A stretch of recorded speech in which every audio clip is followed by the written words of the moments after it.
भगवान विष्णु को कैसे प्रसन्न करें दोस्तों? वैदिक पंचाग के अनुसार 10 जनवरी को पुत्रदा एकादशी है। यह पर्व हर वर्ष पौष माह शुक्ल पक्ष की एकादशी को मनाया जाता है। 2024 गुरुवार के दिन करीब 400 वर्षों बाद एक दिव्य और दुर्लभ संयोग बनने जा रहा है, क्योंकि इस दिन साल की सबसे बड़ी एकादशी पुत्रदा एकादशी पड़ने जा रही है दोस्तों। यह एकादशी गुरुवार के दिन पड़ रही है, जिस वजह से इस दिन 3 बड़े योगों का निर्माण हो रहा है, जो कि है धन लक्ष्मी योग, अमृत सिद्धि योग और गज केसरी योग। दोस्तों, इन 3 योग के निर्माण की वजह से भगवान विष्णु और महालक्ष्मी की असीम कृपा बरसने वाली है। और अगर इस दिन आप चुपचाप किसी को बिना बताए स्वास्थ्य से जुड़ा यह अचूक उपाय कर लेते हैं, तो आपकी सभी समस्याओं का हल संपूर्ण रूप से हो जाएगा। दोस्तों, एक साल में करीब 24 एकादशी पड़ती है और 10 जनवरी 2024 गुरुवार को पुत्रदा एकादशी सभी एकादशी में से सबसे बड़ी मानी जाती है, क्योंकि यह एकादशी दिवाली से 4 दिन पहले पड़ती है। व्रत रखता है उस पर माता लक्ष्मी जल्दी ही प्रसन्न हो जाती है। इस दिन स्वास्थ्य से जुड़ा यह अचूक उपाय आपकी हर परेशानी को कर देगा, चाहे वह धन को लेकर हो या सेहत या संतान की प्राप्ति को लेकर। इसीलिए दोस्तों, वीडियो को आखिर तक जरूर देखें। और दोस्तों, अगर आप भी अपने जीवन में भगवान श्री हरि विष्णु की कृपा पाना चाहते हैं, तो इस वीडियो को लाइक करके कमेंट में जय श्री हरि जय मान लक्ष्मी लिखना ना भूले। दोस्तों, पुत्रदा एकादशी का दिन श्री हरि विष्णु को और भोलेनाथ को समर्पित है। इस दिन जगत के पालनहार श्री हरि विष्णु अपनी 4 महीने की योग्य निद्रा से जागते हैं। इसके बाद से ही सभी मांगलिक काम आरंभ हो जाते हैं। इसके अलावा एकादशी भगवान विष्णु को प्रसन्न करने के लिए भी बद उत्तम मानी जाती है। इस दिन भगवान विष्णु को प्रसन्न करने के लिए कुछ लोग व्रत रखते हैं और पूजा करते हैं। इस दिन सच्ची श्रद्धा और भक्ति भाव से भगवान विष्णु की पूजा करने से सभी मनोकामना पूर्ण होती है। दोस्तों, स्वास्थ्य अत्यंत प्राचीन काल भारतीय संस्कृति में कल्या का चिन्ह समझा जाता रहा है। इसीलिए कि किसी भी शुभ काम को करने से पहले स्वास्थ्य चिन्ह अंकित करके उसका पूजन किया जाता है। मान्यता है कि ऐसा करने से कामों में सफलता मिलती है, क्योंकि स्वास्थ्य के चिन्ह को शुभता का चिन्ह समझा जाता है। इस तरह स्वास्थ्य का अर्थ अच्छा या मंगल करने वाला ऐसा बता गया है। मेन वर्णित है स्वास्थ्य सर्वदा, अर्थात सभी दिशाओं में सबका कल्याण हो। इस तरह स्वास्थ्य एक शब्द से किसी व्यक्ति या जाति विशेष का नहीं, परंतु संपूर्ण विश्व के कल्याण या वासुदेव की भावना निहित है। किसी भी शुभ काम को करने से पहले गणेश जी का नाम लेते हैं, और हिंदू धर्म में स्वास्थ्य को गणेश जी का भी प्रतीक समझा जाता है। वैसे तो किसी भी शुभ काम को पहले स्वास्थ्य बनाकर ही थामे रखते हैं और पूजा करते हैं, क्योंकि ऐसा करने से में खुशियां बढ़ती हैं। स्वास्थ्य में 4 तरह की रेखाएं होती हैं और इनका आकार भी एक समान ही होता है। रावेद की भाषा में स्वास्थ्य को सूर्य का प्रतीक समझा गया है और उसकी 4 भुजाओं को उपमा दी गई है।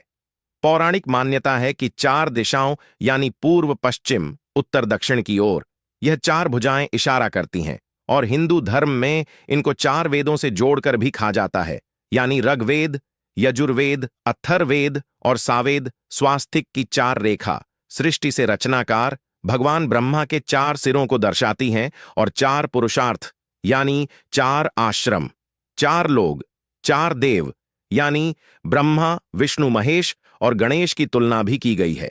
इसके मध्य में जो बिंदु है भगवान विष्णु की नाभि मानी जाती है, जिसमें से भगवान ब्रह्मा प्रकट होते हैं, और स्वास्थ्य की 4 रेखाएं एक घड़ी में चलती हैं, जो संसार की सही दिशा में चलने का चिन्ह है। यह है स्वास्थ्य महत्ता। इस एकादशी दिन घर के मुख्य द्वार पर शुभ मंगल चिन्ह स्वास्थ्य स्वरूप बनाएं।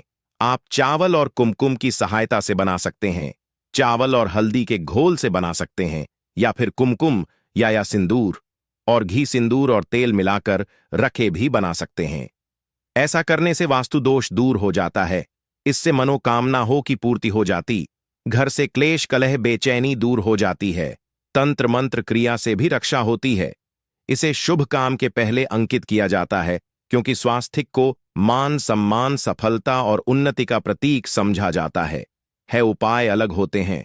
अगर जीवन बहुत परेशानियां हो तो एकादशी के दिन तांबे या चांदी का स्वास्तिक प्राण प्रतिष्ठा करवाकर घर की चौखट पर लगवा दो। बाजार से अलग अलग साइज के मिल जाते हैं, उसे लाकर पूजा घर में रखकर पूजा करें। इससे घर में लक्ष्मी का वास हो जाता है। लक्ष्मी प्राप्ति हेतु चांदी का स्वास्तिक नवरात्रों में भी लगाया जाता है, परंतु सबसे अच्छा है कि सिंदूर और घी या तेल मिलाकर के यह या फिर चावल और हल्दी के घोल से बना दे कि मुख्य द्वार पर स्वास्थ्य बनाते हैं तो ज्यादा बड़ा मत बनाइए। 9 अंगुल से बड़ा बिल्कुल नहीं होना चाहिए। 3-4 अंगुल का बनाइए, यह उत्तम होगा। अगर आपके घर के सामने पेड़ या खंभा है तो वास्तु दोष उत्पन्न होता। ऐसे में वास्तु दोष के प्रभाव को स्वास्तिक रोकता है। स्वास्तिक का चिन्ह देवता को प्रसन्न करने के लिए खासकर बनाया जाता है। एकादशी तिथि पर आप थाली में या चौकी पर स्वास्तिक बनाकर उस पर मूर्ति करते हैं तो देव प्रसन्न हो जाते हैं। आप चाहे तो घर के मंदिर में इष्ट देवता के पास स्वास्तिक का चिन्ह रख सकते हैं। तो दोस्तों, स्वास्तिक के कौन कौन से उपाय घर में लाते हैं, धन प्राप्ति कराते हैं, जानते हैं इस वीडियो में। परंतु दोस्तों, उससे पहले आपसे रिक्वेस्ट करते कि वीडियो को लाइक जरूर करिएगा, दोस्तों को शेयर कर दीजिएगा, और अगर अभी तक आपने चैनल को सब्सक्राइब नहीं किया है तो चैनल को सब्सक्राइब करके बेल दबाइए। दोस्तों, इस एकादशी पर मुख्य द्वार की दहलीज के दोनों तरफ स्वास्तिक का चिन्ह बनाकर उसकी पूजा करें। स्वास्तिक पर चावल की ढेरी बनाएं और एक एक सुपारी रख दें। तो ऐसा करने से अपार धन की प्राप्ति होती है, कामों में सफलता मिलती है। इस एकादशी के दिन नहाने के पानी में तुलसी का पत्ता या बेलपत्र डालकर नहाई। यह स्नान के जल में जब आप बेलपत्र डाल देते हैं तो सभी तीर्थ स्थानों में स्नान करने सम्मान पुण्य फल आपको हासिल हो जाते हैं। आप चाहे तुम्हें कुशाघास भी डालकर नहा सकते हैं। एकादशी पर भगवान श्री हरि विष्णु जी के साथ ही मां हौल लक्ष्मी और भगवान शिवा की पूजा करें। इस दिन इनके संयुक्त पूजन से आपके जीवन की सारी परेशानियां समाप्त हो जाती हैं। इस दिन आप अपने घर के पूजा स्थान पर एक में कुमकुम से स्वास्तिक बना लें। स्वास्तिक के ऊपर थोड़े से अक्षत और एक सुपारी रख दें। इसे 21 दिन तक वही रहने दें। बाद में सुपारी को उठाकर की मूर्ति के पास रख दे। 2 दिन तक यह बने रहने से आपके जीवन में कभी धन की कभी कमी नहीं होती। इस एकादशी पर आप यह उपाय कर लेंगे तो लंबे समय तक यह आपको लाभ देता रहेगा। पितरों की कृपा पाने के लिए भी स्वास्तिक काम आता है। इसके लिए स्वास्तिक का चिन्ह घर के मुख्य द्वार के गोबर से बनाना चाहिए। इससे घर की सुख शांति बनी रहती है, पितरों की कृपा बरसती है। दोस्तों, कहा जा है कि एकादशी के दिन पीपल की जड़ में अगर 1 लोटे जल में 1 चुटकी काले तिल और थोड़ी सी शक्कर डालकर जल अर्पित करें तो इससे पितृदेव की विशेष कृपा मिलती है और धन लक्ष्मी भी प्रसन्न हो जाती है। धन दौलत सुख सम यश मान सम्मान में वृद्धि होती चली जाती है। अगर आपकी कोई विशेष मनोकामना है, उस मनोकामना की पूर्ति के लिए आप एक विशेष उपाय कर सकते हैं।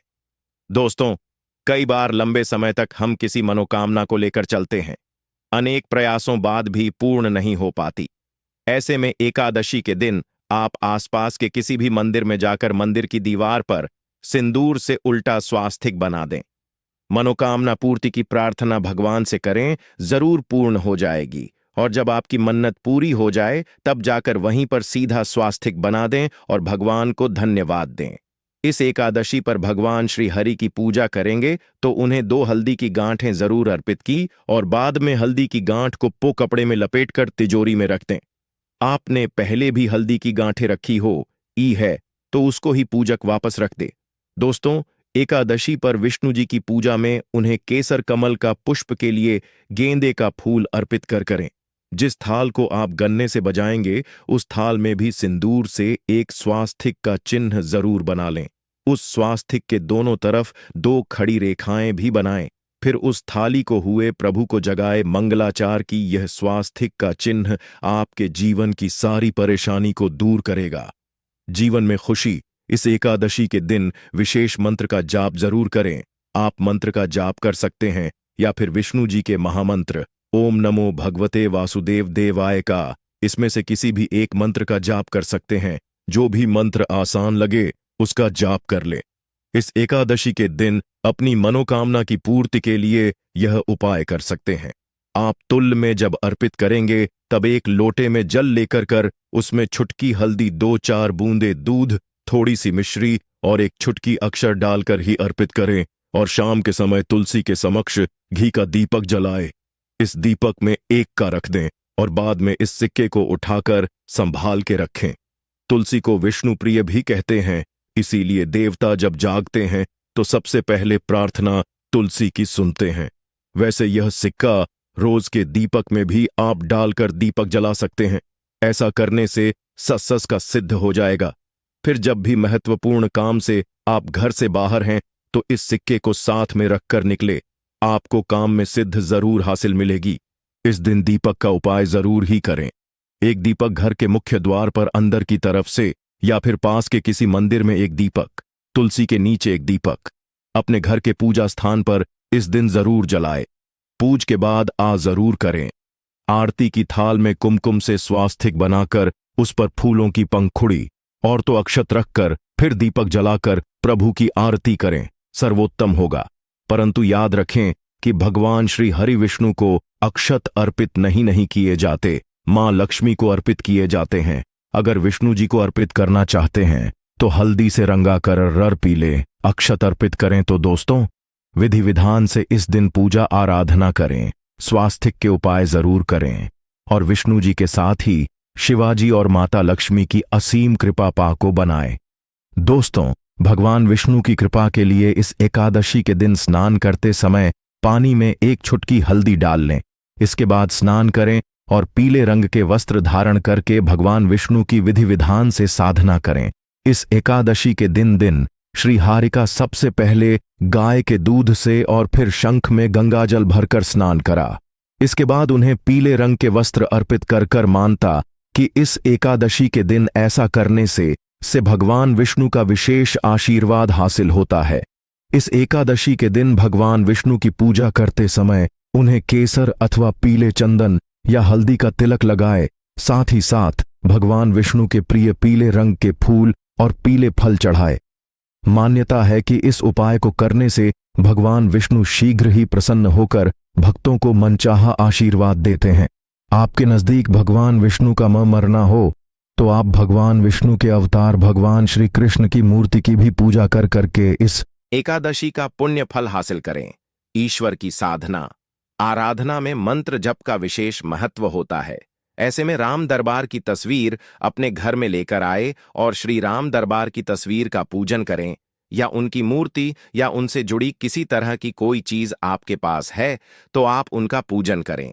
सारे देवी देवताओं का आपको आशीर्वाद मिल जाता है। हनुमान जी से लेकर सीता माता, भगवान श्री राम और अन्य देवी देवताओं का भी आशीर्वाद मिल जाता है। निश्चित तौर पर अपने घर के पूजा घर में एक साथ आप यह तस्वीर रख सकते हैं। इससे आपके जीवन में राज्य योग की हासिल हो सकती है दोस्तों। इसी तरह यदि आप अपने घर के पूजा घर में या किसी अन्य स्थान पर यदि कोई तस्वीर रखना चाहते हैं और उसे लगाकर अपने घर में लाभ हासिल करना चाहते हैं तो अपने घर में या पूजा आपको निश्चित तौर पर त्रिदेव की तस्वीर या मूर्ति एक ही स्थान पर लाकर अवश्य रखनी चाहिए। ब्रह्मा, विष्णु और महेश, इन तीनों की संयुक्त से एक साथ तस्वीर अपने घर के मंदिर में या अपने घर में कहीं भी लाकर रख देनी चाहिए। समझा जाता है कि इन तीन देवताओं के एक साथ दर्श करने मात्र से हमारे बड़े से बड़े विघ्न और बड़े से बड़े कर्ष ऐसे ही समाप्त हो जाते हैं। इसी वजह से इन तीनों की एक साथ में तस्वीर या मूर्ति लाकर आपको पूजा अवश्य करनी चाहिए। दोस्तों, अब बात करते हैं कि कुछ ऐसी तस्वीरें होती हैं या ऐसी मूर्ति होती हैं जिनको आपको अपने पूजा घर में स्थान ही नहीं देना चाहिए। यदि आपने इन तस्वीरों को या मूर्ति को अपने घर के पूजा घर में स्थान दिया है तो समझ लीजिए कि आपको कंगाली का सामना करना पड़ेगा या फिर देवी देवताओं की क्रोध दह का सामना करना पड़ेगा दोस्तों। और एक बात बता कि मंदिर में कभी भी विषम संख्या में गणेश जी की मूर्तियां ना रखें, जैसे कि 1, 3 या 5 ऐसे रखना समझा जाता है। 2 मूर्तियों को एक साथ रखना शुभ समझा गया है। यदि आप सिर्फ गणेश जी की मूर्ति रखते हैं तो इसके अलावा किसी भी तरह की मूर्ति आपको नहीं रखनी चाहिए। दोस्तों, स्थापित करते वक्त ध्यान दें कि गणेश जी का चेहरा सदैव घर के मुख्य दरवाजे की तरफ होना चाहिए था, ताकि आपको अच्छे और सच्चे धन लाभ की हासिल हो। और इस बात का ध्यान रखें कि घर में अंगूठे से बड़े आकार का शिवलिंग आपको भूलकर भी नहीं रखना चाहिए।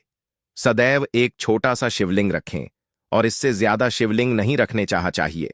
दोस्तों, वैसे तो कोई अपने घर में शिवलिंग रखना ही नहीं चाहिए। उसके बाद भी यदि रखते हैं तो अंगूठे से बड़े आकार का शिवलिंग आपको नहीं रखना चाहिए। आप छोटा शिवलिंग रख दें और ध्यान रखें कि एक से ज्यादा शिवलिंग आपको भूलकर भी नहीं रखने हैं। घर में यदि आप शिवलिंग रखते हैं तो शिवलिंग के ऊपर आपको तुलसी भूलकर भी अर्पित नहीं करनी चाहिए।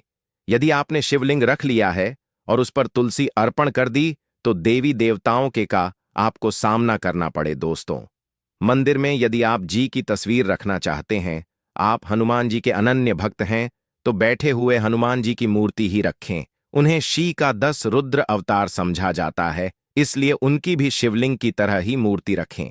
साथ ही जो पति पत्नी होते हैं, नए वैवाहिक जीवन की शुरुआत करते हैं, तो हनुमान जी की मूर्ति या तस्वीर को अपने कमरे में, अपने बेडरूम में आपको भूलकर भी नहीं रखनी चाहिए। अन्यथा इससे जीवन कई तरह के दोषों का सामना करना पड़ता है। दोस्तों, हनुमान जी ब्रह्मचारी हैं, तो इस आपको अवश्य ध्यान रखना चाहिए। दोस्तों, राधा कृष्णा की मूर्तियों को यदि आप जैसे अपने क्षण कक्ष में सोते हैं और उन्हें आपके बेर के सामने की तरफ रखा है, कक, जैसे कि आप सुबह उठे और आपको उठते ही पहले उनके के दर्शन हो जाएं, तो समझ लीजिए कि आपका जीवन मालामाल होने वाला है। किसी भी तरह का कोई दोहक धन की चिंता आपके जीवन में रहेगी। दोस्तों, इसी तरह यदि माता दुर्गा की तस्वीर आप अपने घर में लेकर आना चाहते हैं और चाहते हैं कि माता दुर्गा की तस्वीर के माध्यम से आप जीवन में समृद्ध देखें, तो दोस्तों भूलकर भी आपको माता दुर्गा की क्रोधित अवस्था की तस्वीर, जैसे कि महाली की तस्वीर या फिर महिषा का वध करते हुए या क्रोधित अवस्था में माता लक्ष्मी की, माता दुर्गा की तस्वीर लाकर आपको उनकी पूजा नहीं करनी चाहिए। दोस्तों, सदैव और सुंदर मुख वाली तस्वीर ही अपने घर के अंदर लाकर पूजा करनी चाहिए। इसे बहुत ही शुभ और मंगलकारी समझा जाता है। दोस्तों, इस बात का ध्यान रखें कि यदि आप अपने घर में मूर्तियां रखते हैं तो आपको इन पर भूलकर टूटे चावल नहीं चढ़ाने चाहिए, और बेहतर होगा कि आप हल्दी में चावल को पीला करके ही वह चावल चढ़ाएं। किंतु टूटे हुए चावल आपको भूलकर भी माता लक्ष्मी को